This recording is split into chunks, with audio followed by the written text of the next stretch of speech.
Alors bonjour tout le monde. On a fait une expérience, j'ai fait une petite vidéo sur la diffusion. Maintenant, c'est une petite vidéo sur l'osmose. Alors la diffusion, on vous a dit que c'était un soluté qui allait se répandre partout jusqu'à temps qu'il y avait un certain équilibre. L'osmose, c'est les particules d'eau qui bougent à travers d'une membrane semi-perméable comme celle de nos cellules. Alors, pour faire une expérience, là, vous allez faire l'expérience, le rapport sur la patate. Moi, j'ai fait une autre expérience pour vous montrer un peu plus c'est quoi la diffusion en plusieurs étapes avec un œuf. Alors, j'ai commencé tout simplement avec un œuf bien ordinaire, OK? Et ce que j'ai fait, c'est que je l'ai placé dans du vinaigre. Alors, l'œuf, on a une coquille, mais à l'intérieur de la coquille, il y a une membrane. Alors, en le plaçant dans le vinaigre, ce qui s'est arrivé, c'est que là, tout le vinaigre, c'est un acide, a rongé la membrane, puis là, a rongé la coquille, puis là, tout ce qui reste, c'est la membrane. Alors, voici l'étape, parce que là, je l'ai sauvé du temps, ça prend quelques jours. Voici mon œuf maintenant, qui n'a plus de coquille. OK? Puis là, si on regarde la grosseur par rapport à l'œuf ordinaire, on voit qu'elle a grossi. Pourquoi qu'elle a grossi?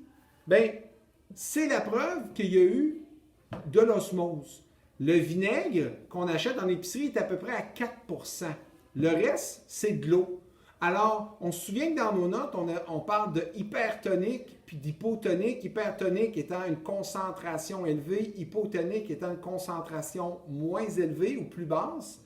En plaçant l'œuf dans le vinaigre à 4%, le vinaigre est considéré comme une solution hypotonique.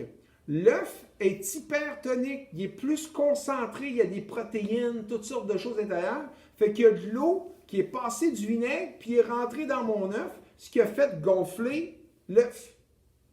Par la suite, moi, ce que je voulais faire, c'est que je voulais enlever le plus d'eau possible de l'œuf. Donc, il fallait que je mette mon œuf dans une solution hypertonique. Alors, qu'est-ce que j'ai utilisé? Du sirop de maïs, du bon vieux sirop de maïs. Alors, qu'est-ce que ça a fait? J'ai mon œuf ici, après quelques jours, on voit que mon œuf, il est ratatiné.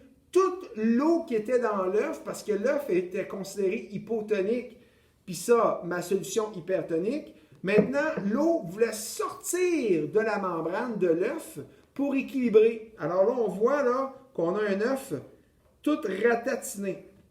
Maintenant, je voulais faire rentrer de l'eau encore une fois, faire gonfler mon œuf. Fait que j'ai pris un œuf qui était dans mon sirop de maïs et là, je l'ai mis dans de l'eau. Mais je voulais être sûr que mon processus fonctionne, fait que j'ai mis de l'eau colorée. Alors, idéalement, l'eau étant maintenant une solution hypotonique, alors, puis il y avait mon œuf qui était hypertonique, l'eau va vouloir rentrer dans l'œuf et le faire gonfler. Et voilà, j'ai mon œuf qui est rendu tout bleu. Alors, je l'ai mis dans un liquide avec de l'eau et du colorant, tout simplement. OK? Fait que là, on a nos 4 œufs. Alors, mon œuf original, que j'ai mis dans du vinaigre simplement pour enlever la coquille puis garder la membrane. Mais parce que le vinaigre était considéré hypotonique, puis c'est surtout de l'eau, bien, il y a de l'eau qui est rentrée dans mon œuf, qui a fait gonfler mon œuf. Par la suite, j'ai mis mon œuf dans du sirop de maïs qui était maintenant une solution hypertonique. Alors, toute l'eau a sorti de l'œuf. Vous voyez, là, il est tout ratatiné. OK?